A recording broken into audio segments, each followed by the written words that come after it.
Ya, shalom. Ya, sungguh anugerah yang besar buat kita semua kalau kita bisa berkumpul hari ini ya.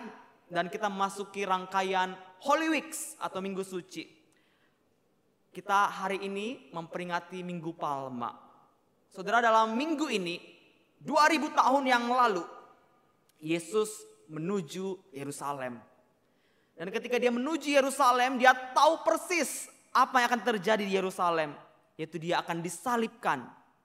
Meski demikian dia dengan berani, dengan penuh ketaatan dia masuk Yerusalem untuk apa? Untuk dia serahkan dirinya mati di Bukit Golgota. Tapi kita tahu ceritanya nggak berhenti sampai sana.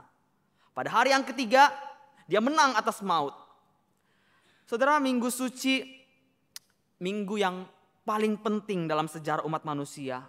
Karena dalam minggu ini Allah mengerjakan keselamatan bagi kita semua. Dalam minggu ini, 2000 tahun yang lalu, Tuhan diserahkan, Tuhan disiksa, Tuhan mati, Tuhan dikuburkan. Tapi kemudian dia bangkit. Saudara, tanpa kematian dan kebangkitan Tuhan Yesus, tidak ada keselamatan. Tanpa kematian dan kebangkitan Kristus, tidak ada gereja Tuhan. Dengan kata lain, yang saya mau katakan adalah peristiwa kematian, peristiwa kebangkitan Yesus, itu adalah tonggak dasar dari iman percaya kita. Saudara, dalam Minggu Suci ini, gereja kita akan merenungkan apa sih implikasi dari kematian dan kebangkitan Kristus bagi hidup orang percaya. Ya, kita tahu Yesus sudah mati, kita tahu Yesus sudah bangkit, terus apa hubungannya dengan kita? Dan kita akan belajar itu dalam minggu ini. Saya diberi kesempatan untuk memulai rangkaian seri ini dengan tema A New Life atau hidup yang baru. Mulai hari ini sampai minggu depan, ya, gereja kita sudah mempersiapkan ibadah Holy Week baik dalam bentuk Zoom maupun onsite, dan ada seri-serinya ya, hidup yang baru, hidup yang taat, hidup yang sesuai dengan kehendak Allah dan seterusnya sampai nanti Paskah, hidup yang penuh pengharapan. Dan dalam rangkaian seri ini kita akan melihat apa sih arti hidup kita? Kita mengatakan kita ini percaya Tuhan, kita ini bersatu dengan kematian dan kebangkitan Kristus. Terus apa? Apa artinya dalam hidup kita? Apa implikasinya? Dan saya mendorong setiap kita bisa ambil bagian, kita bisa mengikuti setiap rangkaian ibadah ini. Supaya kita betul-betul bisa merefleksikan apa sih arti Yesus mati, apa arti Yesus bangkit bagi hidup saya. Dan saya akan mulainya dengan A New Life.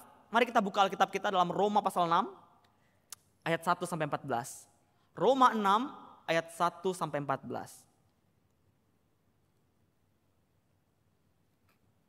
Saya akan bacakan bagi kita semua dalam terjemahan baru edisi kedua. Saudara bisa perhatikan dalam Alkitab masing-masing. Roma pasal 6 ayat 1-14.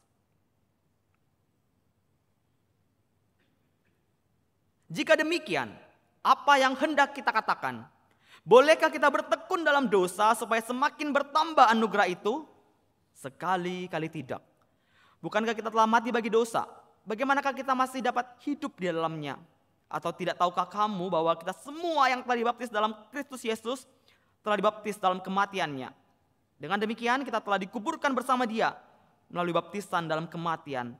Supaya sama seperti Kristus telah dibangkitkan dari antara orang mati oleh kemuliaan Bapa, demikian juga kita dimungkinkan hidup dalam hidup yang baru. Sebab jika kita telah menjadi satu dengan apa yang serupa dengan kematiannya, kita juga akan menjadi satu dengan apa yang serupa dengan kebangkitannya. Karena kita tahu bahwa manusia lama kita telah turut disalibkan, supaya tubuh dosa kita hilang kuasanya, agar jangan kita menghambakan diri lagi kepada dosa. Sebab siapa yang telah mati, ia telah bebas dari dosa. Jadi, karena kita telah mati dengan Kristus, kita percaya bahwa kita akan hidup juga dengan Dia. Sebab kita tahu bahwa sesudah dibangkitkan dari antara orang mati, Kristus tidak mati lagi. Maut tidak berkuasa lagi atas Dia. Sebab Ia mati, yakni mati terhadap dosa, satu kali untuk selama-lamanya. Namun Ia hidup, yakni hidup bagi Allah. Demikianlah hendaknya kamu memandangnya, bahwa kamu telah mati terhadap dosa, tetapi kamu hidup bagi Allah dalam Kristus Yesus. Ayat 12.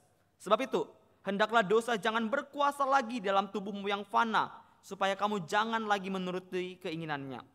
Janganlah menyerahkan anggota-anggota tubuhmu kepada dosa untuk menjadi senjata kelaliman. Tetapi serahkanlah dirimu kepada Allah sebagai orang-orang yang dahulu mati, tapi sekarang hidup.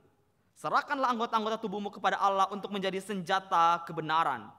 Sebab dosa tidak akan berkuasa lagi atas kamu, karena kamu tidak berada di bawah hukum Taurat, tetapi di bawah anugerah. Amin. Saudara, Rasul Paulus memulai perikop ini, pasal ini dengan sebuah pertanyaan yang kemudian dijawab sendiri. Model Q&A, question and answer, adalah model yang sering kali Paulus gunakan dalam surat Roma ini. Kita bisa melihat dalam pasal 3, pasal 4, dan pasal-pasal berikutnya. Dan dalam pasal 6 ayat 1 ini dia bertanya seperti ini ya. Jika demikian, apa yang hendak kita katakan? Bolehkah kita bertekun dalam dosa supaya semakin bertambah anugerah itu? Saudara, mengapa Paulus bertanya seperti ini? Kalau kita melihat kitab Roma atau pasal-pasal sebelumnya, Paulus itu dengan panjang lebar dia menjelaskan apa itu Injil. Saudara, menurut saya tidak ada bagian Alkitab yang lebih jelas, lebih tajam, lebih bold menjelaskan apa itu Injil selain dari surat Roma. Dan Paulus dalam surat Roma ini menjelaskan dengan sangat sistematis apa itu Injil yang dia hidupi, apa itu Injil yang dia proklamasikan. Dan dia memulai pemaparannya akan apa itu Injil dengan menjelaskan bahwa semua manusia tanpa terkecuali itu telah berdosa, dan semua manusia tanpa terkecuali juga tidak mungkin luput dari dosa. Dan keberdosaan ini tidak mungkin bisa diselesaikan dengan manusia. Manusia berusaha berbuat baik tapi tidak menyelesaikan dosa. Waktu itu ada bangsa Israel yang berusaha menyelamatkan diri mereka dengan taat kepada hukum Taurat, tapi mereka juga gagal untuk mendapat keselamatan. Kemudian Paulus dalam Roma ini dia menjelaskan bahwa keselamatan itu hanya mungkin terjadi karena pembenaran oleh iman. Sekali lagi saya katakan bahwa keselamatan itu bisa terjadi itu hanya karena pembenaran oleh iman. Dan itu terjadi karena kematian dan kebangkitan Kristus. Tidak ada cara lain. Orang bisa diselamatkan hanya karena pembenaran oleh iman, bukan karena usaha mereka. Bangsa Israel pada saat itu berusaha mati-matian menjalankan sunat, menjalankan Taurat, puasa, ikut hari Sabat, tidak makan makanan haram, tapi semua itu gagal untuk mendapat keselamatan. Dan semua orang itu binasa. Dan manusia berdosa itu hanya bisa dibenarkan oleh iman kepada Yesus Kristus, kepada karya kematian dan kebangkitan Yesus Kristus. Dan ketika orang percaya pada Yesus, status mereka diubahkan. Mereka yang dulunya manusia berdosa, sekarang menjadi manusia yang dibenarkan. Mereka yang dulunya budak dosa, sekarang menjadi hamba kebenaran. Mereka yang dulunya dipimpin oleh Adam pertama, yaitu Adam yang hidup dalam dosa, sekarang dipimpin oleh Adam kedua, yaitu Kristus. Dan ini semua terjadi, itu bukan karena perbuatan manusia, itu bukan karena pekerjaan manusia, tapi itu semata-mata karena pekerjaan Allah. Bahkan Roma 5 ayat 20b berkata bahwa namun di mana dosa bertambah banyak, di sana anugerah menjadi berlimpah-limpah. Apa artinya? Saudara, anugerah Allah itu mengalahkan dosa manusia. Seberapa besar pun dosa manusia, tapi lebih besar anugerah Allah. Sehingga apa? Sehingga dosa gak bisa menjadi penghalang manusia mendapatkan keselamatan, mendapatkan hidup yang kekal. Karena anugerah Allah lebih besar, melampaui dosa. Setelah Paulus menjelaskan apa itu Injil, di mana keselamatan itu bukan karena usaha manusia, dia kemudian mengajak pembacanya berdiskusi, gitu ya. Dia sepertinya nanya kayak gini, jika keselamatan itu pekerjaan Allah, lalu buat apa orang Kristen buat baik? Jika Injil itu menyatakan bahwa kita diselamatkan karena anugerah Allah, kalau gitu orang Kristen boleh dong seenaknya berbuat dosa. Toh kita diselamatkan karena anugerah Tuhan. Kalau saya diselamatkan karena pekerjaan Kristus, berarti saya nggak perlu buat apa-apa dong sebagai orang Kristen. Saudara, dalam pelayanan Paulus, dia mungkin seringkali dapat pertanyaan-pertanyaan seperti itu. Maka dalam surat ini dia mengantisipasinya. Dengan dia terlebih dahulu bertanya, dan dia terlebih dahulu menjawab pertanyaan itu. Atau kalau kita kaitkan dengan pasal 5 ayat 20b yang tadi saya bacakan, mungkin ada orang-orang Kristen ketika baca pasal 5 ayat 20b ini dia bertanya gitu ya. Oke, kalau gitu orang Kristen boleh dong main-main dalam dosa supaya anugerah makin banyak. Dan saya pikir bukan Paulus saja yang sering mendapat pertanyaan seperti ini. Saya dalam pelayanan saya kepada anak-anak muda, saya juga sering mendapatkan pertanyaan yang serupa. Saya sering kali dapat pertanyaan kayak gini ya. Lause, kalau keselamatan hanya melalui iman pada Yesus, berarti saya boleh dong bebas melakukan dosa apa aja. Saya tetap masuk surga kan? Lalu kalau saya sudah dipredestinasikan untuk masuk surga, saya dipilih untuk diselamatkan, maka saya bebas buat dosa. Karena toh saya sudah dipilih, saya bebas, saya pasti masuk surga. Apakah betul seperti demikian? Apakah betul? Gak ada yang jawab ya, gak apa-apa. Paulus dalam ayat 2 mengatakan, sekali-kali tidak. Kenapa sekali-kali tidak? Mengapa orang yang sudah dibenarkan oleh iman tidak boleh main-main dengan dosa? Paulus dengan jelas, dia menjawab apa? Karena kita telah mati bagi dosa. Orang yang sudah diselamatkan, orang yang sudah percaya pada Yesus, diselamatkan melalui kematian dan kebangkitan Yesus, mereka semua telah mati bagi dosa. Apa artinya mati bagi dosa? Saudara, mati bagi dosa itu bukan berarti bahwa kita tidak lagi menginginkan dosa. Kita tahu ya, bahwa sebagai orang Kristen kita itu masih punya keinginan melakukan dosa. Mati bagi dosa juga bukan berarti kita tidak lagi dicobai oleh dosa atau kita tidak mampu lagi berbuat dosa. No, kita tahu bahwa orang Kristen masih bergumul dan jatuh bangun terhadap dosa. Lalu apa arti mati bagi dosa ini? Saudara, kata mati digunakan Paulus di sini adalah dalam bahasa aslinya itu dalam bentuk auris. Atau kalau dalam bahasa Inggris itu dalam bentuk past tense. Apa artinya past tense? Apa artinya auris? Ini artinya satu tindakan di masa lalu yang telah berlalu. Dan tenses ini ya, past tense ini ya, auris ini artinya bahwa tindakan itu hanya sekali dan sudah selesai.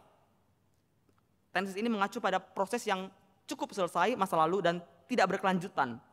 Dan dengan kata lain Paulus mengatakan bahwa kamu ini telah mati, kamu itu betul-betul sudah mati. Kita sudah mati. Kita bukan akan mati, kita telah mati dan sudah mati, bukan kita akan mati. Dan dengan fakta inilah bahwa kita sudah mati bagi dosa, Paulus menjelaskan bahwa bagaimana mungkin kita yang sudah mati bagi dosa, tapi kita terus hidup dalam dosa. Status kita sudah mati bagi dosa. Artinya apa? Kita orang Kristen tidak lagi didominasi dosa. Maka mereka yang terus hidup dalam dosa itu aneh. Bagaimana mungkin mereka tetap hidup dalam dosa? Status mereka sudah mati bagi dosa. Maka mereka tidak boleh untuk hidup dalam dosa lagi. Saudara, di luar Kristus, manusia berdosa tidak bisa menguasai diri mereka terhadap dosa. Mereka hidup di bawah kendali dosa. Tapi bukan demikian dengan orang Kristen, bukan? Dosa tidak lagi menguasai kita. Kita sekarang punya power, punya kuasa untuk melawan dosa. Dosa tidak boleh mendikte hidup kita. Bagaimana ini bisa terjadi? Bagaimana orang Kristen bisa mati bagi dosa? Paulus dalam ayat-ayat berikutnya menjelaskan bahwa itu bisa terjadi hanya melalui baptisan dalam Kristus. Ini bukan artinya kita dibaptis melalui air saja, tapi ini mengacu pada suatu realitas rohani yang terjadi ketika orang dibaptis.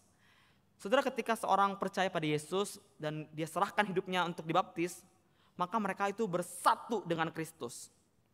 Dan saya pikir ini doktrin yang sangat indah. Ini doktrin yang bagi saya paling indah ketika saya menjadi orang Kristen. Yaitu saya dipersatukan dengan Kristus. Saya bersatu dengan Kristus. Ini bagaimana mungkin? Saya orang berdosa tapi saya bersatu dengan Kristus. Gak ada yang lebih indah daripada ini. Kebenaran Kristus menjadi kebenaran saya. Saya bersatu dengan Kristus. Dan tidak berhenti sampai sana. Ketika kita dipersatukan dengan Kristus, kita juga dipersatukan dalam kematiannya, dalam kebangkitannya. Karena Kristus telah mati, maka kita juga telah mati bagi dosa. Kita telah dibebaskan dari dosa. Tapi tidak berhenti sampai sana. Kristus juga bangkit dan kita bersatu dalam kebangkitannya. Dan itu yang menjadikan kita punya a new life, punya hidup yang baru. Karena Yesus sudah bangkit. Jika kita benar-benar percaya pada Kristus, maka kita harusnya punya hidup yang baru. Apa itu hidup yang baru? Hidup yang berubah. Karena dosa tidak lagi berkuasa dalam hidup kita. Itulah a new life. Itulah hidup yang baru. Mari kita lihat satu persatu ya. Apa itu bersatu dengan kematian dan apa itu bersatu dengan kebangkitan. Ayat 6 menegaskan bahwa ketika kita bersatu dengan Kristus, manusia lama kita telah disalibkan. Ketika kita percaya pada Kristus, manusia lama kita telah dimatikan. Apa artinya? Kita tidak lagi hidup dengan natur berdosa kita. Tubuh dosa kita tidak punya kuasa lagi. Kita bukan lagi hamba dosa. Ketika manusia lama kita telah mati, telah disalibkan, apa dikatakan? Tubuh dosa kita hilang kuasanya. Maka kita mampu untuk hidup taat kepada Tuhan. Saudara, akan sangat aneh kalau orang yang sudah mati bagi dosa, tapi masih main-main dengan dosa. Kalau orang yang belum percaya, kita melihat ya, ada banyak orang yang belum percaya itu masih main-main dengan dosa, itu wajar. Kenapa? Karena mereka bertindak sesuai identitas mereka. Mereka memang manusia lama. Manusia lama mereka belum disalibkan. Tubuh dosa mereka masih berkuasa.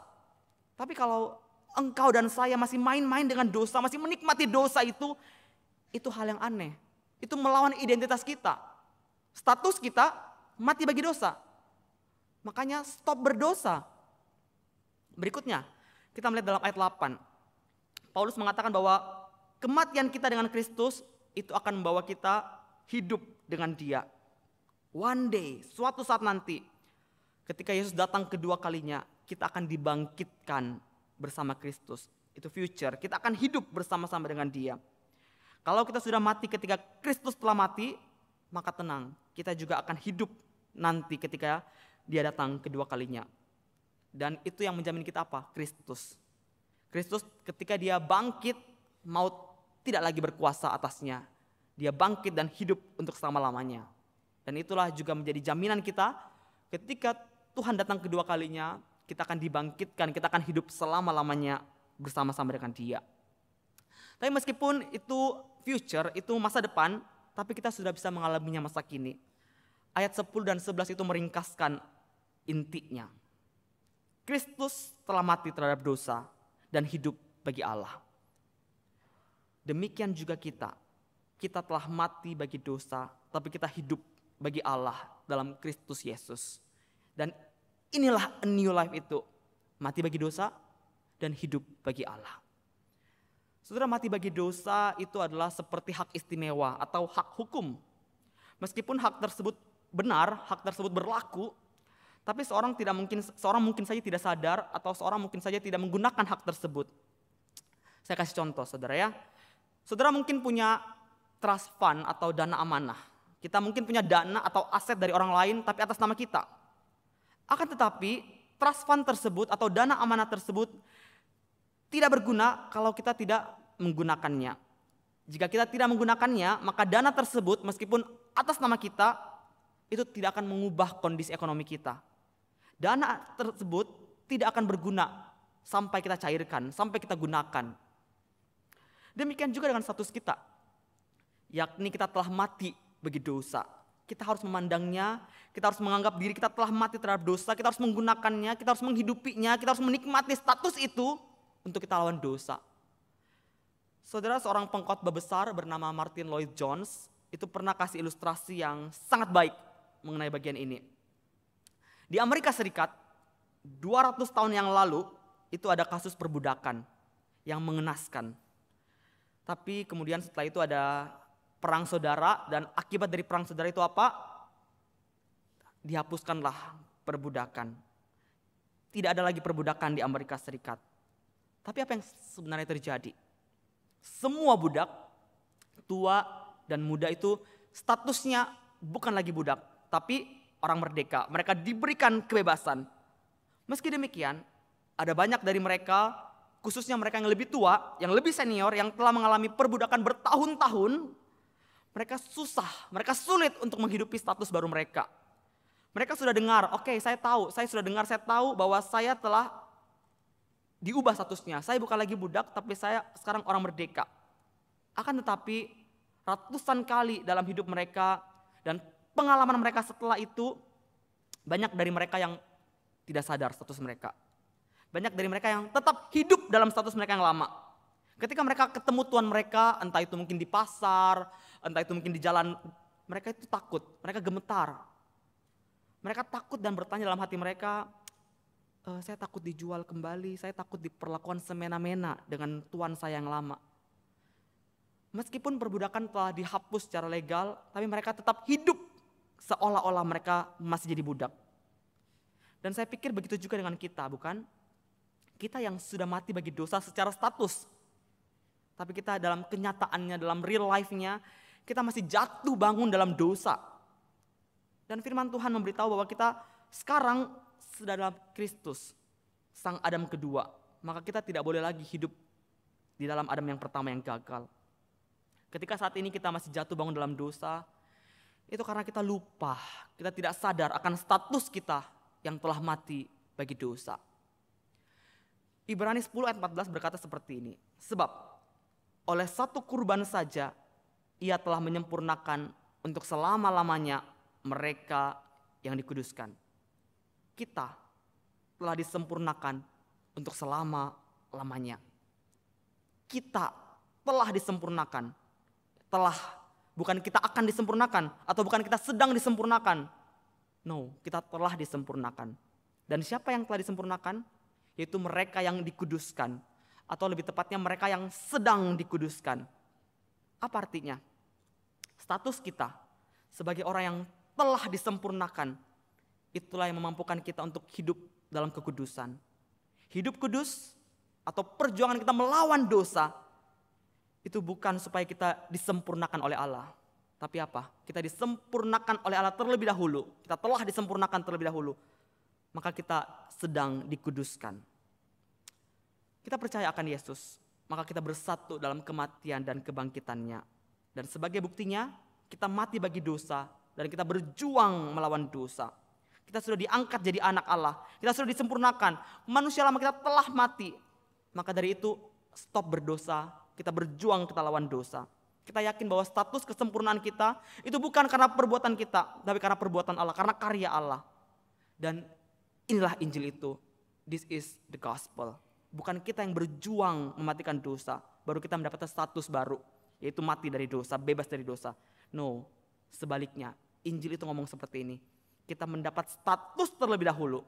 Kita disempurnakan terlebih dahulu. Kita mati bagi dosa dulu. Barulah kita berjuang dengan kuasa Roh Kudus. Kita menghidupi status baru kita. Status kita diubahkan terlebih dahulu. Baru kita hidup sesuai dengan status kita. Status kita dulu hidup dalam dosa, itu dulu. Tapi sekarang setelah percaya pada Yesus, status kita diubahkan. Kita mati bagi dosa. Dan dengan status baru itulah, mari kita berjuang bersama-sama melawan dosa. Saudara, apa yang kalian pikirkan ketika kalian melihat seekor singa? Saya yakin di pikiran kita atau di otak kita, kita mungkin berpikir binatang yang menyeramkan, binatang buas, raja hutan. Kita pikir itu binatang karnivora yang senang menerkam rusa, senang menerkam kijang, zebra, binatang lainnya. Tapi apa reaksi kalian ketika kalian melihat seekor singa itu makan melon atau makan semangka? Pernah lihat seekor singa yang begitu gagah tapi dia makan semangka atau makan melon? Kalau kita melihat singa makan semangka atau singa makan melon, kita akan pikir ini singanya kayaknya sakit atau singanya kayaknya aneh. Natur singa kan makan daging, bukan makan buah. Begitu juga saya pikir dengan kita orang Kristen. Kita statusnya apa? Mati bagi dosa. Kita aneh kalau kita masih main-main dalam dosa. Itu enggak sesuai dengan natur kita. Kalau kita masih main-main dengan dosa, itu kita sama seperti apa? Sama seperti singa yang makan melon, bukan singa yang makan zebra. Maka dari itu, saudara, jangan sampai kita yang sudah percaya, kita menoleransi dosa. Orang Kristen mungkin berdosa, ya mungkin. Tapi dosa itu harusnya membuat kita berduka dan jijik. Kita berduka, kita sedih, kita jijik. Dan itu tanda bahwa dosa tidak lagi berkuasa atas kita. Kita tidak mau menikmati dosa, kita tidak mau main-main dengan dosa. Ketika orang Kristen buat dosa, maka mereka harusnya itu berduka. Karena mereka tidak hidup sesuai dengan status mereka yang baru. Dan itulah yang mendorong mereka harusnya tidak diam dengan dosa. Orang Kristen tidak boleh menyerah dengan dosa dan kemudian tinggal dengan dosa, menikmati dosa, main-main dengan dosa. Orang Kristen, engkau dan saya harus berjuang. Usir dosa, lawan dosa, stop berdosa. Orang Kristen tidak mungkin tinggal dalam dosa. Orang Kristen jijik, sedih dengan dosa. Saudara, sebelum kita dipersatukan dengan Kristus, sebelum kita percaya pada Yesus, dosa itu berkuasa dalam hidup kita. Sekarang tidak lagi. Sekarang kita bebas dari kendali dosa. Tapi faktanya kita masih menyerahkan sebagian kekuasaan kita pada dosa. kita lupa akan status kita. Kita lupa kalau sekarang kita udah bebas dari dosa. Kita lupa kalau sekarang kita udah menang lawan dosa. Saudara, kematian dan kebangkitan Yesus yang akan kita peringati bersama nanti Jumat Agung dan Paskah, itu harusnya membebaskan kita. Dan kita mau terus-menerus melawan dosa dan menang lawan dosa. Orang-orang di luar Kristus, mereka tidak punya pilihan untuk percaya pada Tuhan dan tunduk pada Tuhan. Kenapa? Karena status mereka berdosa. Mereka tidak ada pilihan lain selain tunduk pada dosa. Tapi bukan demikian dengan engkau dan saya. Kita punya pilihan, mau tunduk pada dosa atau tunduk pada Allah. Oleh karena itu, hendaklah dosa jangan berkuasa lagi dalam tubuhmu. Dan janganlah menyerahkan anggota-anggota tubuhmu kepada dosa untuk menjadi senjata kelaliman. Saudara, dosa gak bisa memerintah kita lagi. Tapi dosa berperang dalam diri kita. Kita jangan biarkan kekuatan gerilya dosa yang telah diusir dari hati kita itu masih berperang keras dalam tubuh kita, apalagi menguasai kita. Jangan. Kita sudah menang lawan dosa. Jangan biarkan dosa yang menang lawan kita, menguasai kita. No. Kita sudah menang. Sebaliknya apa? Serahkanlah diri kita pada Allah. Kita mau hidup bersama-sama dengan Dia. Kita mau serahkan anggota-anggota tubuh kita pada Allah untuk menjadi senjata kebenaran. Saudara, saya berdoa melalui firman Tuhan hari ini kita hidup semakin semangat untuk berjuang lawan dosa. Dalam ayat 3, 6, 8, 9, Paulus itu ulang-ulang kata ini ya, tahu, percaya. Dan ini menunjukkan bahwa apa? Orang Kristen yang masih terus-menerus bertekun dalam dosa, mereka itu gagal untuk tahu apa implikasi kematian dan kebangkitan Yesus dalam hidup mereka. Oleh karena itu saya berdoa dan saya berharap melalui firman Tuhan yang kita baca hari ini, melalui Roma 6 ini, kita diingatkan kembali akan apa itu implikasi dari kematian dan kebangkitan Yesus dalam hidup kita. Kita punya hidup yang baru. Kita punya a new life. Kita punya hidup yang baru. Saudara, ingatlah bahwa kita sudah ditebus oleh darah Kristus. Dan kalau kita terus mengingat ini, maka kita gak berlaku seenaknya. Kenapa? Kita sudah ditebus. Oleh karena itu saya bukan punya diri saya sendiri, tapi hidup saya punya Allah. Maka saya tidak boleh seenak saya hidup. Ingatlah juga bahwa kita sudah dibebaskan dari perbudakan dosa. Itu artinya apa? Roh Kudus tinggal dalam saya. Dan meski kelihatannya dosa masih berpengaruh dalam hidup kita, tapi Tuhan setia, Dia tidak pernah meninggalkan kita. Dia menolong kita berjuang melawan dosa. Kita adalah anak Allah dan kita punya kuasa untuk melawan dosa. Dan saudara, ingatlah juga bahwa kita diselamatkan oleh Kristus supaya kita bisa hidup bebas dari dosa. Kristus, Dia telah serahkan dirinya bagi kita. Untuk apa?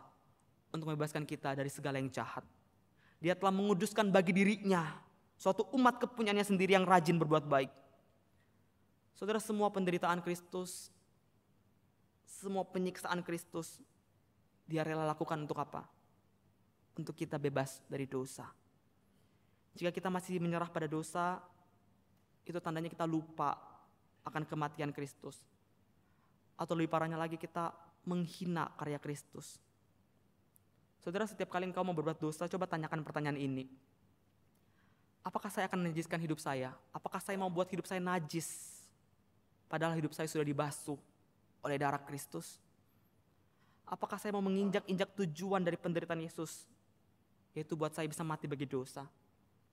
Apakah saya mau menggagalkan tujuan Yesus untuk saya? Bukankah Yesus mati supaya saya bisa bebas dari dosa?